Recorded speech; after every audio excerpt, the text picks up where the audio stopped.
Hermanos, cuando hablamos de la obra de Dios, normalmente, quizás cuando lo decimos no percibimos bien lo que esto implica. Que la obra sea de Dios significa que el plan también es de Dios, que las reglas que se establecen para que la obra se desarrolle también es de Dios, y que en consecuencia nuestra labor se remite solamente a ser instrumentos en las manos de Dios. Y hay un hombre en la historia bíblica llamado Nehemías que fue también un instrumento en las manos de Dios para poder reconstruir los muros de Jerusalén. Recordemos históricamente lo que pasó con Israel. Dios eligió en el capítulo 12 del libro de Génesis, versículos 1 al 3, aparece allí, escogió a un hombre llamado Abraham, que vivía en un lugar que se llamaba Ur de los Caldeos, ahí en Babilonia, cerca del Golfo Pérsico, y en ese lugar lo llamó, siendo un idólatra, sus padres, siendo una persona lejos del Dios verdadero. Dios lo buscó, lo llamó a la tierra que él le iba a mostrar, y lo llevó a la tierra de Canaán precisamente. Le dio un hijo, recuerden, un hijo, el hijo de la promesa, dos hijos en realidad en rigor. Uno se llamaba Ismael, que fue un hijo producto de un pecado de Abraham, y el segundo, el hijo de la promesa, que fue Isaac. Luego, de la familia de Isaac, nació Esaú y Jacob, y Dios escogió a Jacob para que a través de él pudiese venir una nación, un pueblo. De Jacob vinieron 12 hijos, de esos 12 hijos vino una nación llamada Israel. Esa es la historia que cuenta las Escrituras. Pero ellos, cuando eran una familia, todavía eran 70 personas, llegaron a Egipto y en ese lugar fueron esclavizados, dice la Biblia, durante mucho tiempo. Y luego de que Dios extendiera su mano de gracia y de misericordia, los sacó con un brazo poderoso de Egipto para mostrar que había un solo Dios verdadero y que los dioses de Egipto eran simplemente imaginación de hombres. Posteriormente los llevó durante 40 años por el desierto, por la porfía, la dureza de sus corazones, y luego les prometió introducirlos a la tierra prometida, donde finalmente a través de Josué lo hizo. Y estando en la tierra prometida ya el pueblo de Israel paso a paso se empezó a desviar del camino. Paso a paso empezó a dejar la palabra de Dios, los decretos y estatutos que Dios había establecido, y se fueron tras los dioses falsos y adoraron a dioses falsos y confundieron, sincretizaron las creencias, tomaron el nombre de Dios, pero lo confundieron con los dioses de Canaán, y finalmente Dios los llevó cautivos. En el 722 a.C., por mano de los asirios, las 10 tribus del norte, el reino ya se había dividido, 10 tribus en el norte, 2 tribus en el sur. Las 10 tribus del norte fueron llevadas cautivas por los asirios en el 722 a.C. Y posteriormente, la tribu de Judá, abajo con la otra tribu que allí compartían el reino del sur, también fueron llevados cautivos en el 586 a.C. Pero en este cautiverio fue el proceso en 3 pasos. El primero fue en el 605 a.C., donde fue llevado cautivo algunas personas del palacio real de Jerusalén. Allí fue Daniel y sus amigos, ¿recuerdan? Luego en el 597 después de Cristo, otra vez Babilonia volvió a atacar y se llevó cautivos a otros pocos de Israel, y finalmente en el 586 a.C. destruyeron Jerusalén, destruyeron los muros de Jerusalén y el templo, y se llevaron finalmente cautivos al resto de los judíos. Todo esto por causa de la idolatría. Dios les dijo que iban a estar 70 años en cautiverio. Y si contamos del 605 a.C. al 536 a.C., donde finalmente a través de un decreto de Ciro Dios hace retornar al pueblo a Jerusalén, estamos hablando precisamente de 70 años. Ahora, es interesante que así como el cautiverio fue en 3 pasos, el regreso del cautiverio también fue en 3 pasos. El primero que volvió fue Zorobabel en el 536 a.C., junto con Josué, el sumo sacerdote, con el propósito específico de reedificar el templo. Y eso fue lo que hicieron y lo que relata Esdras en los primeros capítulos de su libro. Posteriormente, en el 458 a.C., vino también Esdras con la finalidad de poder restaurar la adoración a Dios. Esdras era un sacerdote y además de ser un predicador de las Escrituras, de la ley. Y finalmente, en el año 445 a.C., se produce el tercer regreso por medio de Nehemías, con el firme propósito de reconstruir los muros de Jerusalén. Y Nehemías es un personaje especial porque era copero del rey, era una persona muy importante, estaba en la cúspide de su carrera, era un hombre de confianza del rey. El copero bebía la copa antes como para que el rey pudiese no ser envenenado. En ese tiempo había mucho de eso, había muchas cosas que se levantaban, personas que se levantaban en contra de los reyes y lo asesinaban o lo envenenaban. Y entonces Nehemías era el que primeramente probaba y el rey confiaba plenamente entonces en Nehemías. El rey Artajerjes, que gobernó también el imperio en ese tiempo. Y entonces él manda a preguntar por lo que estaba pasando con Jerusalén, su nación, ¿cierto?, la capital de su nación, y le llegan con noticias diciendo que efectivamente las cosas estaban complejas porque las puertas y el muro estaba quemado a fuego, estaba todo destruido, todo no tenía, ¿verdad?, la fuerza que tuvo en algún momento. Y entonces Nehemías reaccionó frente a eso. Y eso está en el capítulo 1, los primeros versículos del libro de Nehemías.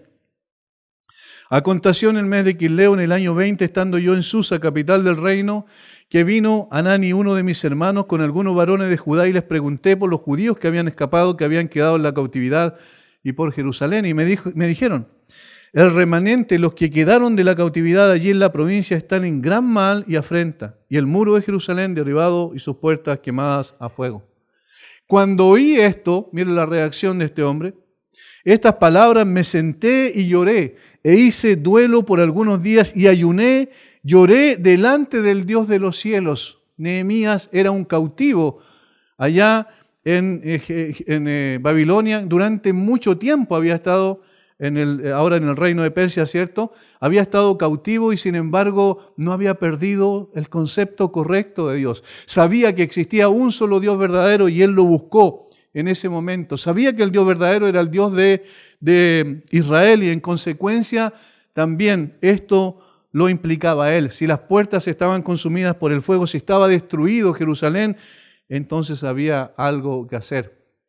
Pero él sabía que él no tenía la capacidad de hacerlo con su propia estrategia, aunque tenía una más adelante se ve, sino que necesitaba algo mucho más importante, que era la intervención de Dios. Y por eso ora al Señor, y esa oración es extraordinaria, era una de las oraciones más profundas que nosotros tenemos en la Escritura, versículo 4 en adelante. Cuando oí estas palabras me senté, lloré, hice duelo por algunos días y ayuné, lloré delante del Dios de los cielos y dije, esta es la oración: te ruego, oh Jehová, Dios de los cielos, fuerte, grande y temible, que guarda el pacto y la misericordia a los que le aman y guardan sus mandamientos. Esté ahora atento tu oído y abierto tus ojos para oír la oración de tu siervo, que hago ahora delante de ti día y noche, por los hijos de Israel, tus siervos. Y confieso los pecados de los hijos de Israel que hemos cometido contra ti. Sí, yo y la casa de mi padre hemos pecado. En extremo nos hemos corrompido contra ti y no hemos guardado los mandamientos, estatutos y preceptos que diste a Moisés tu siervo. Acuérdate ahora de la palabra que diste a Moisés tu siervo, diciendo: si vosotros pecareis, yo os dispersaré por los pueblos, pero si os volviereis a mí y guardareis mis mandamientos y los pusiereis por obra, aunque vuestra dispersión fuera hasta el extremo de los cielos, de allí os recogeré y os traeré al lugar que escogí para hacer habitar allí mi nombre. Ellos pues son tus siervos y tu pueblo, los cuales redimiste con tu gran poder y con tu mano poderosa. Te ruego, oh Jehová, esté ahora atento tu oído a la oración de tu siervo y a la oración de tus siervos, quienes desean reverenciar tu nombre. Concede ahora buen éxito a tu siervo y dale gracia delante de aquel varón, porque yo servía de copero al rey. Miren la oración. Nehemías sabía una cosa principal, importantísima, que la obra no dependía de él, de su capacidad, de su sabiduría, de su conocimiento, como dije, de su capacidad estratégica, de su metodología a aplicar. Él sabía que en él no estaban las fuerzas, ni la sabiduría, ni la capacidad de poder llevar a cabo la obra de Dios, porque este era un plan de Dios. Dios había colocado en el corazón de Ciro en el 536, 538 a.C., dicen algunos, el que dictara un decreto para que los judíos volvieran a Jerusalén. Dios había despertado el corazón de Nehemías para que él se compadeciese de Jerusalén en ruinas y pudiese ir y reconstruir los muros. De tal manera que no era una obra de él, sino era la obra de Dios. Él sabía perfectamente que era así. Y entonces acude a Dios y le dice: Dios, esta es tu obra, es tu nombre que está implicado aquí, entonces tú edifica la obra. Y notemos lo que ocurre en los versículos 17 del capítulo 2 en adelante. Él llega, empieza a hacer una inspección física, viendo lo que pasaba con el muro, versículos 11 al 16, y luego de que ve eso, se levanta y les dice a los oficiales: les dije pues, vosotros veis el mal en que estamos en Jerusalén, que Jerusalén está desierta y sus puertas consumidas por el fuego. Venid y edifiquemos el muro de Jerusalén y no estemos más en oprobio. Note que dice edifiquemos, nosotros edifiquemos el muro. Pero miren lo que pasa enseguida. Entonces les declaré como la mano de mi Dios había sido buena sobre mí y asimismo las palabras que el rey me había dicho. Y dijeron: levantémonos y edifiquemos. Así esforzaron sus manos para bien. Pero cuando lo oyeron Sanbalat horonita, Tobías el siervo amonita y Gesén el árabe, hicieron escarnio de nosotros y nos despreciaron diciendo: ¿qué es esto que hacéis vosotros? ¿Os rebeláis contra el rey? Y en respuesta les dije: el Dios de los cielos, Él nos prosperará, y nosotros sus siervos nos levantaremos y edificaremos, porque vosotros no tenéis parte, ni derecho, ni memoria en Jerusalén. Este hombre sabía perfectamente de quién era la obra. Nehemías sabía que no fue un impulso que le vino a su corazón de ir y preocuparse por lo que estaba sucediendo allí. No. Él va, pero guiado por Dios, llamado por Dios, comisionado por Dios para hacer una tarea que tenía que ver con la obra de Dios. Y esto es lo primero que yo quiero que veamos, porque el versículo 20 es el clave.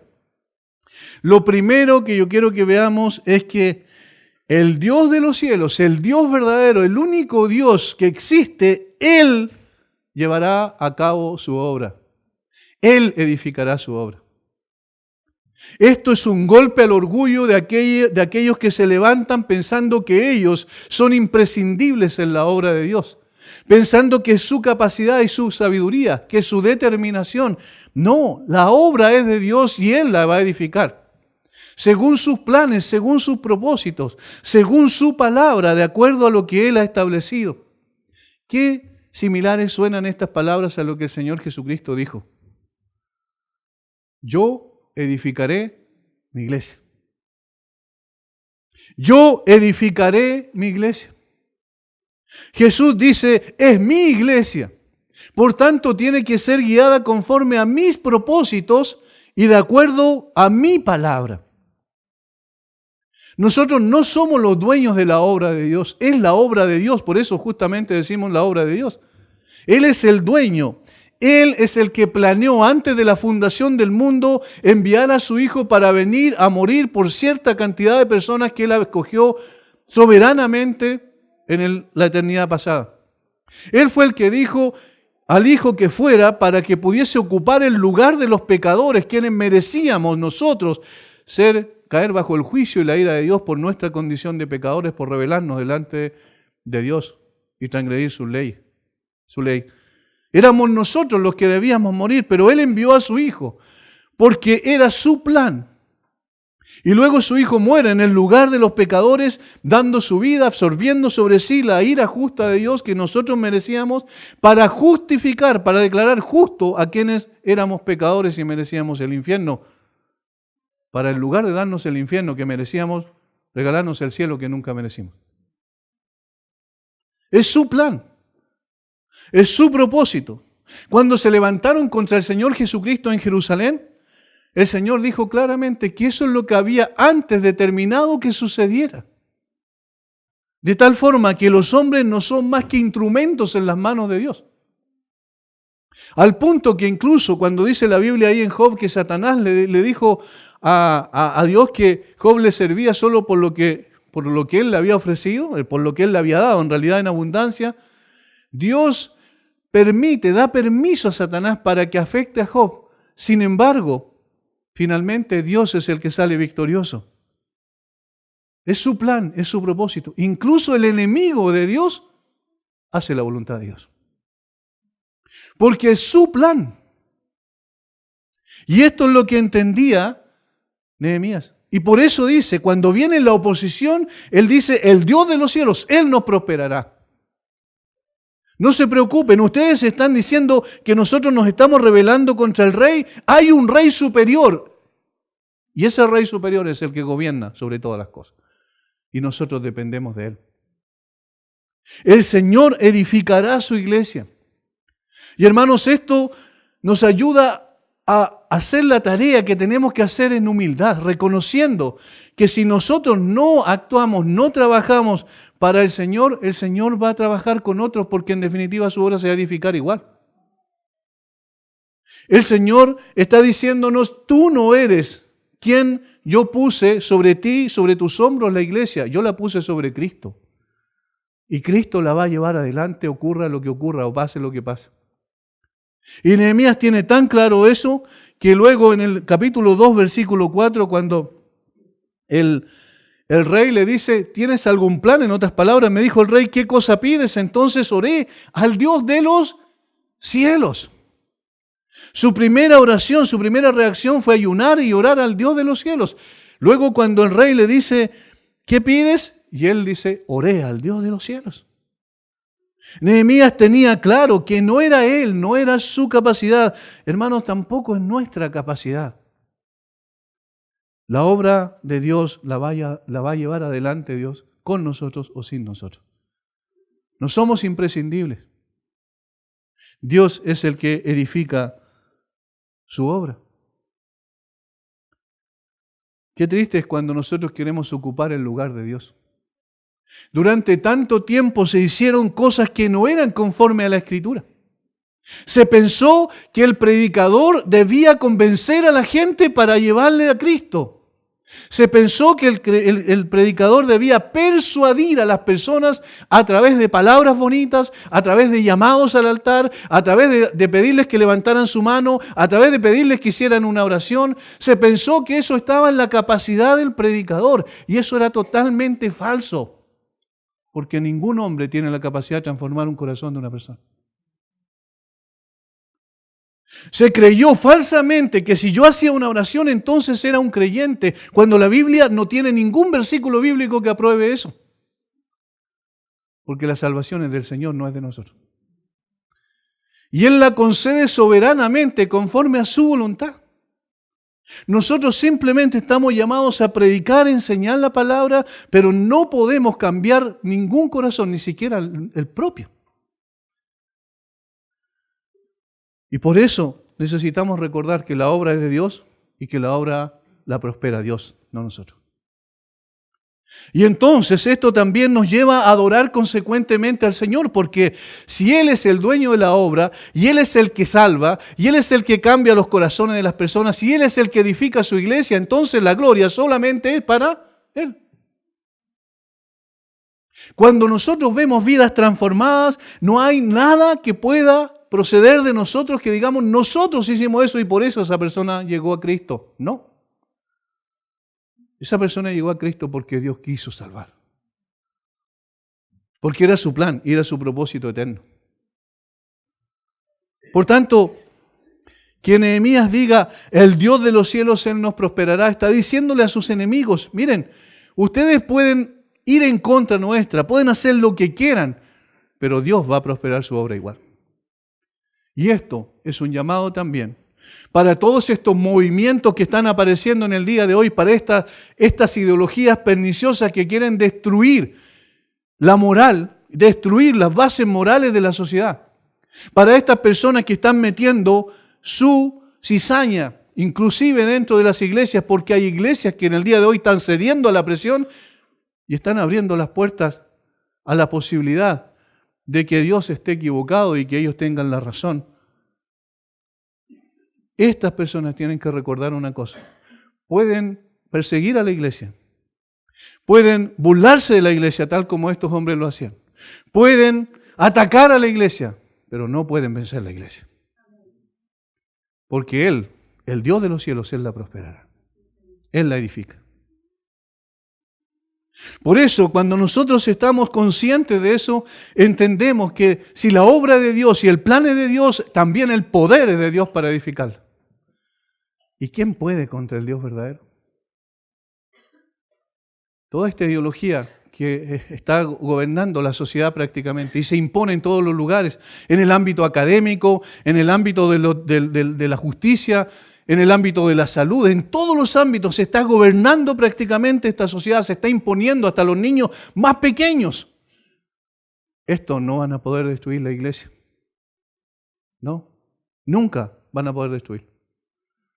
Porque es la obra de Dios. Y la obra de Dios es indestructible. Veamos la diferencia.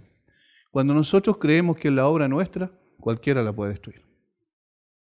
Cuando nosotros creemos que nosotros somos los importantes para edificar la iglesia, entonces no tiene fundamento ni solidez. Pero cuando es Dios, es su palabra, es su poder, es su autoridad la que está en juego. ¿Y quién puede contra él?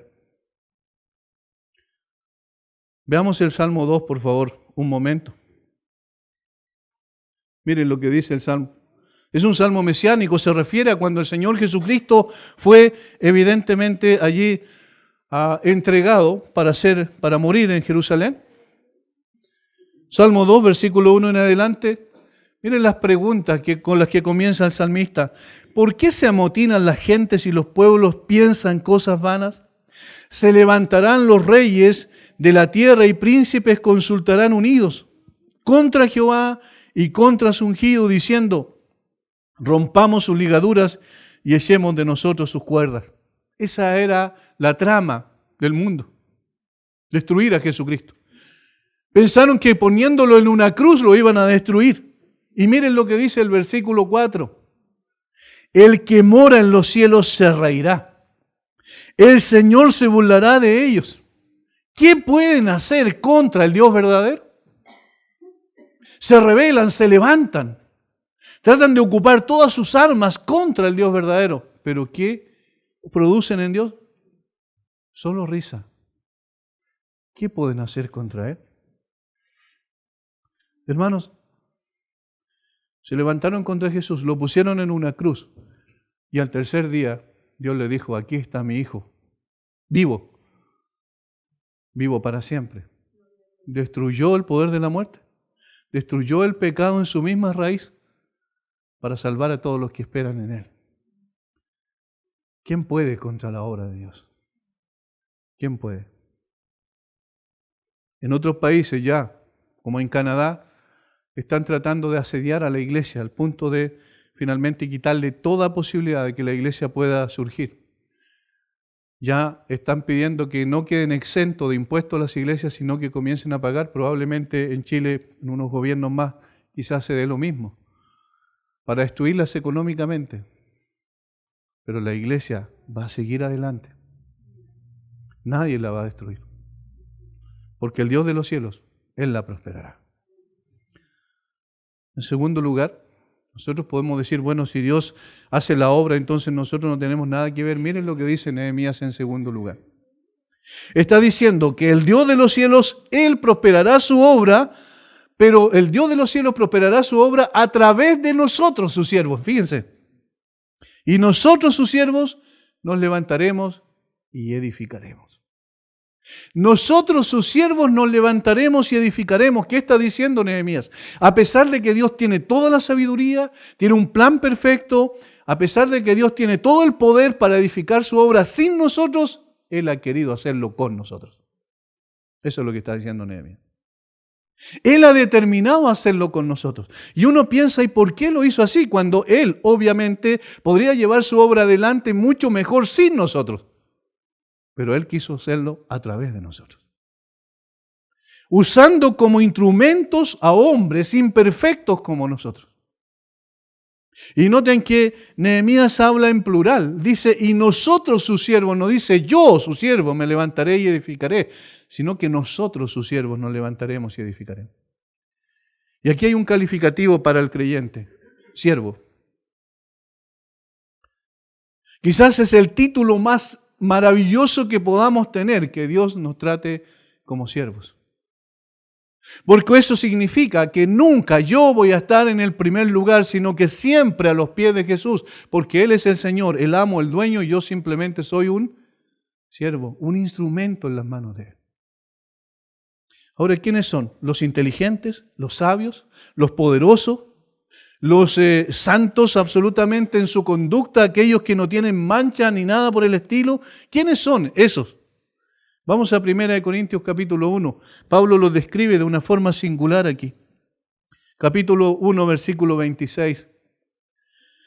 Pues mirad, hermanos, dice Pablo, vuestra vocación, vuestro llamado, que no sois muchos sabios según la carne, ni muchos poderosos, ni muchos nobles, sino que lo necio del mundo escogió Dios para avergonzar a los sabios. Y lo débil del mundo escogió Dios para avergonzar a lo fuerte. Y lo vil del mundo y lo menospreciado escogió Dios, y lo que no es para deshacer lo que es. Estos somos los creyentes. Mire, dice, no sois muchos sabios según la carne. No somos muchos poderosos, ni muchos nobles. Por el contrario, lo necio del mundo, lo menospreciado del mundo, aquello que el mundo vomita, eso escogió Dios para avergonzar a los sabios y a los poderosos. Y de verdad, hay aquí algo que nos ayuda a poder ver nuestro propio corazón y a darnos cuenta que Dios no quiere a hombres perfectos usándolos para su obra, sino que lo imperfecto usa Dios para que el Dios perfecto sea glorificado a través de vasos de barro. Eso es lo que está diciendo. Miren, lo necio del mundo escogió Dios. Lo débil del mundo, lo vil del mundo, lo menospreciado del mundo. Estos son los siervos. ¿Cómo va a edificar Dios? ¿Con edificadores expertos? No, con personas imperfectas. El apóstol Pablo, Dios le dio la posibilidad de ver cosas que ningún hombre pudo ver. Y cuando eso ocurrió, dice que el Señor le dio un aguijón en su carne. Un mensajero de Satanás para que me abofetee, dijo Pablo, ¿para qué? Para no enorgullecerse. Para no creer que Él es imprescindible, para no creer que sin Él la obra no se edifica, para entender que Él era simplemente un instrumento en las manos de Dios. Y entonces Él dijo, cuando soy débil, entonces soy fuerte. Porque el poder de Dios se perfecciona en mi debilidad. Hermanos, nosotros somos personas anónimas para el mundo. Los creyentes en general somos anónimos para el mundo, pero hay algo extraordinario en esto, que Dios quiso escogernos conforme a su soberana voluntad, que Dios quiso enviar a su Hijo a morir por nosotros, transformar nuestras vidas y entonces tomarnos como instrumentos de justicia. Dios lo quiso hacer, es su obra, y Dios quiso usar a estos siervos. Nosotros sus siervos nos levantaremos y edificaremos. Y aquí hay un concepto de determinación. ¿Qué es lo que tenemos que hacer nosotros entonces? Ponernos en las manos de Dios para ser usados por Dios para la gloria de Dios. Nosotros entonces, ¿qué tenemos que hacer? Vivir nuestro cristianismo en todas partes donde estemos, de tal manera que el carácter de Cristo sea reflejado en ese lugar. De tal manera que Él sea honrado en nuestro trabajo y donde sea que nos encontremos. Que tomemos decisiones conforme a la voluntad de Dios y no a la voluntad del hombre. Aunque toda la sociedad nos presione para hacer otra cosa, nosotros debemos hacer la voluntad de Dios. Así servimos al Señor. No necesariamente a través de un cargo, una función en la iglesia, sino en el aspecto de nuestra vida, de reflejar el carácter de Cristo, estamos siendo instrumentos en la mano de Dios. El apóstol Pablo, cuando estaba en la cárcel, dijo que todo lo que le había sucedido era más bien para el avance del Evangelio. Y le dijo en otras palabras a los hermanos en Filipo, tranquilos, no se preocupen, yo estoy en la cárcel, pero en este lugar glorifico a Dios. En todo lugar, el siervo del Señor glorifica a Dios. La palabra que más se utiliza en el Nuevo Testamento para describir a un creyente es doulos, en griego, que significa siervo. Esclavo, literalmente. Y eso es lo que somos nosotros. Y tenemos que tener, como dije, una determinación de decir, sí, Señor, nosotros nos levantaremos, nosotros no nos quedaremos tranquilos, inactivos, nosotros edificaremos, pero no con nuestra fuerza, sino con tu poder a través de nosotros. Y nada va a poder detener la obra de Dios. Y es increíble que Dios quiera usarnos a nosotros porque nosotros conocemos nuestro corazón y sabemos cuáles son nuestras grandes debilidades. Pero a pesar de eso, el Dios de los cielos nos quiere usar como instrumentos en sus manos. El apóstol Pablo era el perseguidor más acérrimo de la iglesia, un hombre que estuvo de acuerdo con la muerte de Esteban, el primer mártir cristiano, que estuvo de acuerdo con que lo apedrearan, colocaron sus ropas a sus pies, dice la Escritura. Él llevó y persiguió a los cristianos en diferentes lugares, saliendo incluso de Israel hasta Siria, hasta Damasco, para poder traer y llevar cautivos a hombres y mujeres y arrastrarlos, dice literalmente, y llevarlos a la cárcel, porque odiaba a Jesús y odiaba a sus seguidores. Y el Señor un día camino a Damasco lo derribó en tierra y lo levantó después para transformarlo en un instrumento de su gracia. Esos son los instrumentos que Dios utiliza. No las personas soberbias, que saben todo, que creen que todo lo conocen, que nadie les puede enseñar. No, esos no son instrumentos, sino aquel que es consciente de su debilidad. Aquel que sabe que con sus manos no puede, que con su sabiduría no alcanza, que con sus capacidades no es suficiente. Aquel que, como Pablo reconoce y dice como con esa frase o con esa pregunta, y para esto, ¿quién es suficiente? Nuestra suficiencia viene de Dios, dice Pablo. Estos son los siervos de Dios. No personas perfectas, sino personas dispuestas en las manos de un Dios todopoderoso. El Dios de los cielos edificará su iglesia, su obra, y nadie la podrá derribar, y la edificará a través de hombres imperfectos. Y en tercer lugar, el Dios de los cielos edificará su obra a través de siervos imperfectos a pesar de la oposición. Versículo 20 al final, y nosotros sus siervos nos levantaremos y edificaremos porque vosotros, ahí está hablando a sus detractores, no tenéis parte, ni derecho, ni memoria en Jerusalén. A pesar de la oposición, desde el momento en que llegó Nehemías para reedificar la obra, esta gente se levantó contra él para querer destruir sus planes. Capítulo 2, versículo 9. Vine luego a los gobernadores del otro lado del río y les di cartas del rey. Y el rey envió conmigo capitanes del ejército y gente de a caballo, pero oyéndolo Sanbalat horonita y Tobías el siervo amonita, les disgustó en extremo que viniese alguno para procurar el bien de los hijos de Israel. Les molestó en extremo. Y luego versículo 19, pero cuando lo oyeron Sanbalat horonita, Tobías el siervo amonita y Gesén el árabe hicieron escarnio de nosotros y nos despreciaron diciendo, ¿qué es esto que hacéis? ¿Os rebeláis contra el rey? Y estos hombres se transformaron en la peor oposición para la reconstrucción de los muros. Estos hombres fueron personas que siempre estuvieron poniendo piedras delante para que la obra no se llevase a cabo. Estos son los opositores de la iglesia. Y esto está diciendo una cosa: siempre que la obra de Dios es edificada, habrán personas que quieran destruirla. Siempre. Y ¿saben lo más triste de todo? Es que no necesariamente son ateos y son paganos, a veces son personas que dicen ser cristianos. Dos de estos hombres, los que aparecen en el versículo 10 del capítulo 2, Sanbalat y Tobías, pertenecían al pueblo de Dios. Dos de estos hombres tenían, al menos uno de ellos era un judío 100% Sanbalat. Todos estos hombres tenían el propósito, o sea, pertenecían al pueblo y querían entonces, en lugar de edificar, querían destruir. Y hermanos, hay dos tipos de oposiciones que siempre ha tenido la iglesia desde el principio. Una es la oposición externa del mundo, que está gobernada por el príncipe de este mundo, como dice la Escritura, que donde el amor del Padre no está en ese mundo, como dice Juan en 1 de Juan capítulo 2, versículo 15 al 17, pero otra oposición es una oposición interna. La oposición externa, cuando ha presionado más a la iglesia más ha crecido. En los primeros 3 siglos, cuando se levantaron algunos gobernantes romanos, algunos emperadores, y comenzaron a perseguir a la iglesia de una forma sangrienta, donde tomaban a los cristianos y lo echaban en el circo romano, los cubrían con pieles de animales recién desollados para que otros animales los despedazasen literalmente vivos en el circo romano. O los tomaban, como en el caso de Nerón, y los cubrían con pieles y los cubrían con brea muchas veces, ¿cierto? Este combustible, y los colocaban como antorchas humanas para iluminar el palacio de Nerón.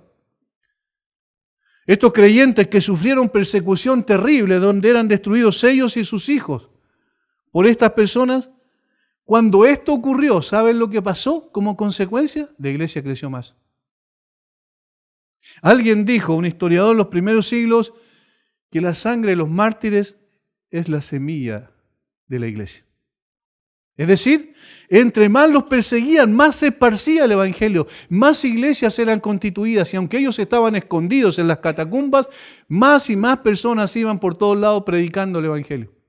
De tal manera que cuando el enemigo externamente presiona a la iglesia crece más.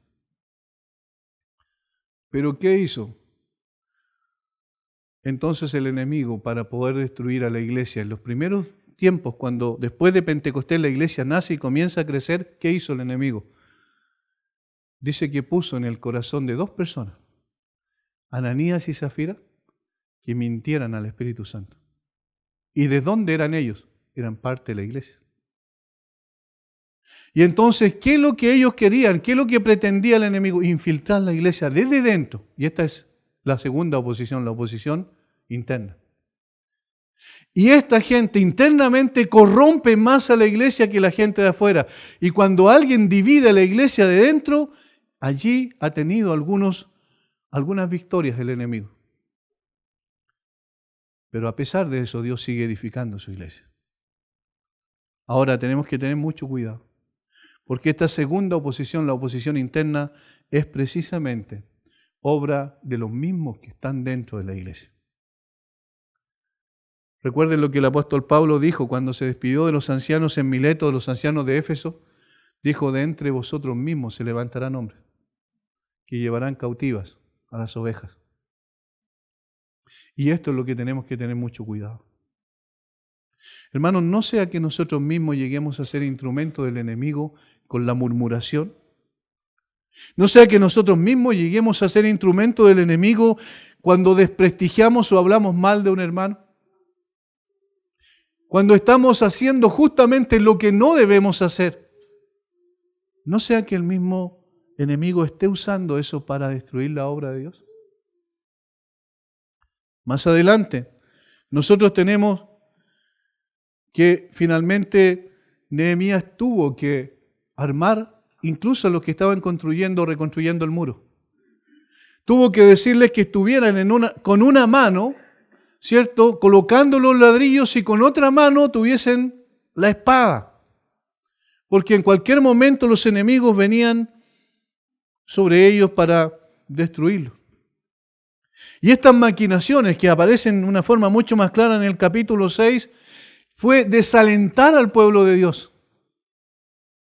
Fue tratar de meter un mensaje, una enseñanza errada con el propósito de que ellos fueran desalentados los que construían y pudiesen decir, nosotros no podemos en realidad, no debiésemos seguir. Y eso dijeron en un momento y Nehemías le dijo, no, vamos a seguir. Porque el enemigo interno es más peligroso. Necesitamos entender esto. Hermanos, debemos entender que si la obra de Dios, si el propósito de Dios, si los planes y la forma en que se lleva a cabo la obra es de Dios, entonces nosotros debemos servir a Dios y no servir a los intereses del enemigo. Porque el que murió en la cruz por nosotros fue el Señor Jesucristo, el dueño de la iglesia. Y nosotros le debemos honra, honor y gloria a Él. Y entonces, hemos de servirlo a Él con todo nuestro corazón, a pesar de nuestras falencias y a pesar de nuestra debilidad y a pesar de que somos lo necio del mundo y lo menospreciado del mundo, en sus manos podemos ser útiles, pero para edificar, no para destruir. No sea que el Señor nos haya en su segunda venida haciendo todo lo contrario. Va a haber oposición, siempre va a haber oposición, pero el Dios de los cielos, Él va a prosperar su obra. Nadie la va a destruir. Miren lo que hizo el Señor en los primeros momentos de la iglesia con Ananías y Zafira. Vino y drásticamente disciplinó. Ellos dos murieron, dice la Biblia. Y después, ¿cuál fue la consecuencia? La consecuencia es que la gente empezó a temblar porque sabía que no podía ser instrumento en las manos de Dios y pasar desapercibido sin ningún tipo de disciplina sobre ellos. La iglesia comenzó a crecer mucho más todavía, a pesar de esa estrategia del enemigo. Pero necesitamos otra vez recordar que siempre habrá oposición. De tal manera que el mundo odia a la iglesia, es natural. Jesús dijo, si a mí me han aborrecido, a ustedes también los aborrecerán.